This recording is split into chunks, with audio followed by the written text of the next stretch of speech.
Здравейте, приятели! Тъкмо си бях навънка, исках да отида да си купя някаква напитка и имаше такава и сега ще пробваме заедно. Ето. Jelly Juice. Много лесно се отваря. Вижте.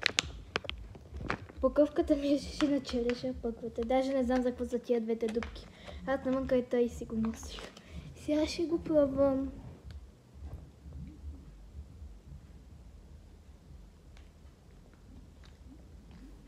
Сокът е супер. Точно като на грозде.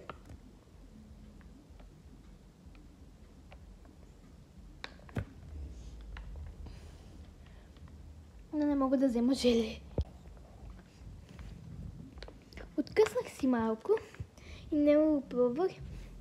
Така като гледам, малко ми изглеждаше като на памук, но иначе е доста вкусно.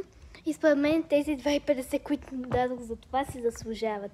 И ако искате още такива видеа, в които пробвам странни напитки, се абонирайте за канала и искам на това видео да стигнем 20 лайка и ще пробвам някоя друга странна напитка. Чао! Обичам ви!